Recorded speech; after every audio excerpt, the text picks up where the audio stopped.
Акыркы 2 айда 30 миңден ашуун жаран жашаган жеринин каттоосун өзгөрткөн. Бирок бул шайлоочулардын тизмесине таасирин тийгизе албайт. Бул тууралуу мамлекеттик каттоо кызматы билдирүүдө.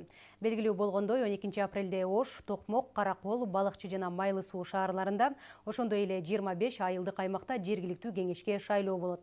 Жарандардын массалык түрдө каттоосун өзгөртүүсүнүн себеби эмне? Сөз кабарчыбызда.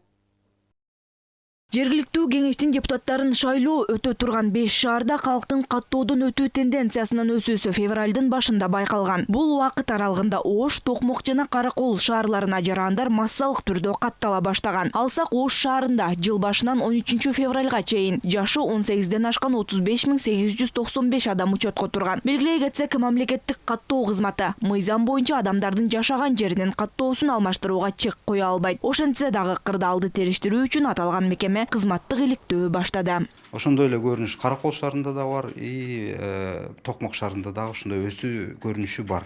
Бул жерде айта кетчү нерсе, биз деген каттоо процедура, каттоо иштерин кылып жатканда биздин негизги мыйзамыбыз бул ички иммиграция мыйзамы болуп эсептелинет.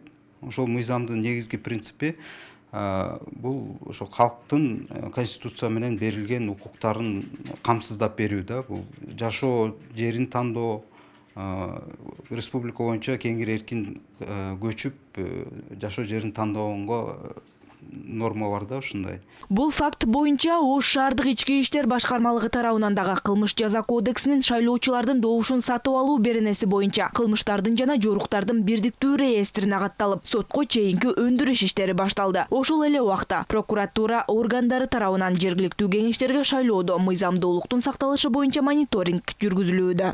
Ош шаардык калктык каттоо жана паспорттоштуруу бөлүмүнүн башчысынын намына мыйзамдардын талабын бузбоо жөнүндө алдын ала эскертүү жарыяланган. Ошол эле учурда прокуратура органдары тарабынан жергиликтүү кеңештердин депутаттарын шайлоо алдында даярдыктарды мыйзамдуулукту сактоо боюнча мониторинг жүргүзүү улантылууда. Бирок жашаган жерин алмаштыруу же кайсы бир аймакка каттоого тургандардын баары тең добуш бере алат дегендик эмес. Бул тууралуу Борбордук шайлоо комиссиясы эскертет. Жергиликтүү кеңештин депутаттарын шайлоого катышуу үчүн жаран сөзсүз түрдө жергиликтүү коомчулуктун мүчөсү болуп биометрикалык паспортунда атайын белги болуусу шарт. Демек, кайрадан каттоодон өткөндөр арыз менен кайрылып, атайын белги койдурмайынча добуш бере албайт. Паспортто эгерде белги өзгөрбөсө, анда шайлоочулардын тизмесине киргизилген жок. Биз ушул статистиканы алып көрүп атабыз. Ошол массалык түрдө февралда кирген адамдардын көпчүлүгү шайлоочулардын тизмесине киргизилген жок.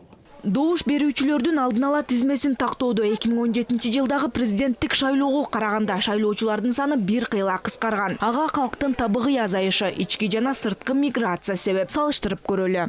Эгерде Ош шаарында 2017 жылы 159.348 шайлоочу болсо, 2020 жылга 139.117 киши, айырма 20.231 адамга аз. Каракол шаары 2017 жылы 35.155 шайлоочу болсо, быйылкы жылга 34.203 жаран. Демек 2048 адамга көп. Токмок шаарында президенттик шайлоодо 34.734 шайлоочу болсо, быйылкы жылга 34.373 добуш берүүчү бар. Бул 361ге көп.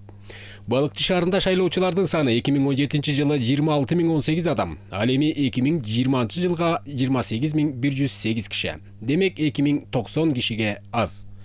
Майлы сууда 2017 жылы 11.170, 2020 жылы 11.893.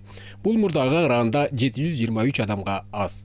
Борбордук шайлоо комиссиясы шайлоого карата жарандарды азгырыкка алдырбоого аракет көрүүдө. Өз кезегинде жарандык коом жергиликтүү кеңешти шайлоо алдыда боло турган парламенттик шайлоого чоң даярдык экендигин белгилеп, жашоочуларды келечекти ойлоп добушун сатпоого чакырат. Уважаемые граждане, не удивляйтесь, если завтра весь город будет ваш. Жашаган жердин инфраструктурасын, жол, социалдык мекемелер, мына ушулардын бардыгы ар бир жашоочунун өзүнүн көз каранды. Анткени кандай депутат шайланса, ошондой иштешет да. Ошол себептен ар бир жаранга кайрылат элем. Добуштарды сатпай келечекти ойлойлу. Эскерте кетсек, Ош, Токмок, Каракол, Балыкчы жана Майлы суу шаарларында, ошондой эле 25 айылдык аймакта жергиликтүү кеңешке шайлоо 12 апрелде өтөт.